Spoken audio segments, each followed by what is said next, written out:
Hey, it's Day, otherwise known as Schizomnom. I run the blog Schizomnom on Tumblr, and on this channel we like to talk about mental health, disability, and other fun stuff.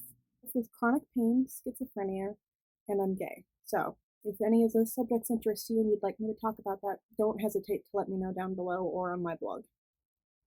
Today we're going to discuss my experiences with schizophrenia and answer some questions from my followers on my blog, and here's a heads up, just for any of you who are sensitive to delusions, we're going to be discussing them in depth today and details about the ones that I've had. So, my earliest memories include the youth group boys at my church where I thought they were watching me through cameras and following me home. And that was pretty scary to experience as a 4-year-old. When I went to school, I developed paranoid delusions about my classmates, thinking they were watching me with their families on their TVs at home when I wasn't around.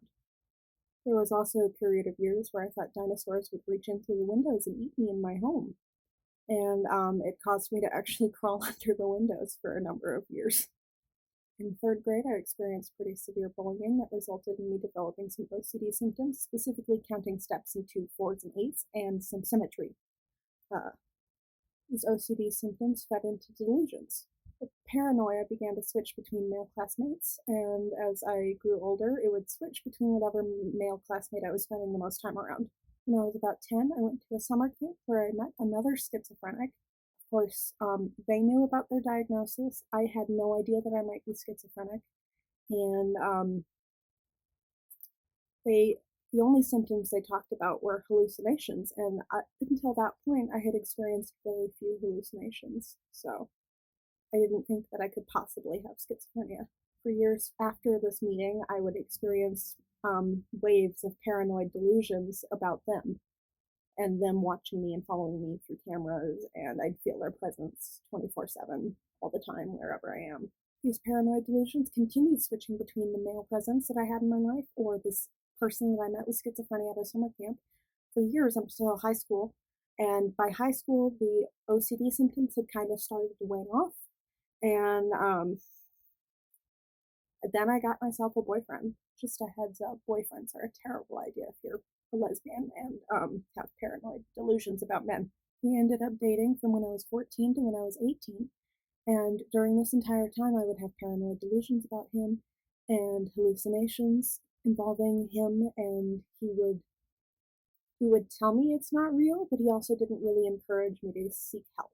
After getting the boyfriend during high school, still, I had a teacher who I thought was following me in disguise while existing in multiple bodies at the same time.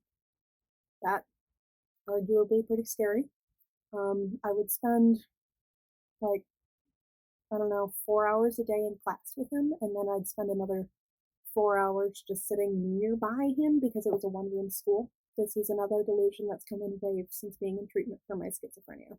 I was beginning to have more hallucinations, like hands on my shoulders, things talking to me, ghosts and butterflies flying at me, but I still didn't suspect that I had schizophrenia. My symptoms tend to get worse from January to March and from July to August, so I was experiencing an increase in symptoms where I was having more paranoid delusions and more hallucinations than normal because it was, January through March.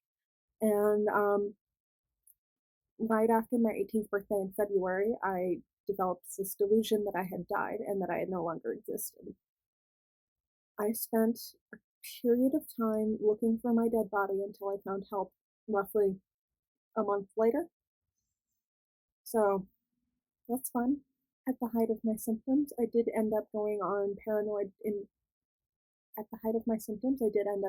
paranoia-inducing walks nearly every night, where I would walk for about an hour in the dark in a bad neighborhood just to get out and feel something, and actually experience something, even though it was fear, and I was experiencing fear the rest of the time, but because I thought I had died, I needed to feel something to know that I was still alive. So I went and induced fear in myself.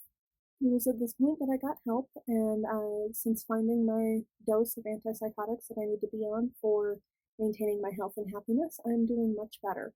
Now let's answer some questions from my blog followers. Anonymous asks, don't have to answer, but what age did you realize something was wrong, and how did you accept your diagnosis? Did you ever get dismissed when you tried to open up about it, or did people listen to you and help you, or did you seek treatment independently?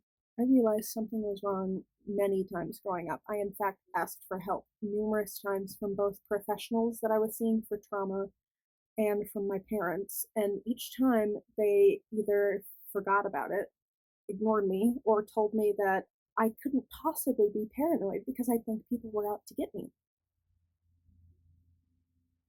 Newsflash, I did. As for accepting my diagnosis, I did go through a grieving period with it, and I spent about a year trying to figure out how I was supposed to live with this disorder for the rest of my life. And eventually I grew to accept my diagnosis and learn to love who I am and my neurodivergency. And I no longer need to mask my symptoms of my neurodivergency to live the happy, healthy life with the people that I love. Anonymous asks, what are some of the smaller symptoms of schizophrenia? Like everyone talks about the big signs such as delusions and hallucinations. I want to know what are some of the less talked about signs. Okay.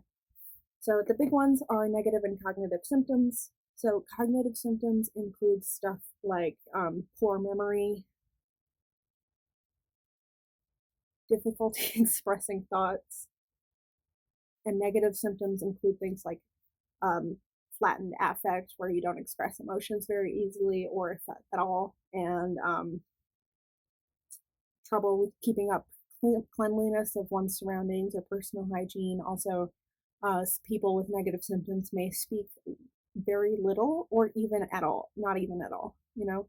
Anonymous asks, what are some good resources to learn about schizophrenia? I was just diagnosed with prodromal schizophrenia and would like to find out more about my diagnoses from reliable places. Thank you. Okay. I will link some good resources for you, my friend. If I forget, please remind me in the comments, and I will go ahead and go and find some for you to learn about schizophrenia and prodromal symptoms, especially as hopefully I answered this late, and hopefully you don't mind, but sorry. Serious trigger warning asks, which is worse, hallucinations, delusions, or negative symptoms? For me, it's delusions. They really control my life. At my worst, I spend every waking moment thinking about a delusion. That last question takes us to the end of the video. Thank you so much for watching. If you enjoyed this, please feel free to like, comment, and subscribe, and follow my blog, which I'm Schizomnom on Tumblr again. It'll be linked in the comments. Follow me on Instagram. I have two Instagrams, one for my art and one for my blog. I will also link my Bandcamp in the description. Thank you for watching. You are valued. I hope you have a wonderful day.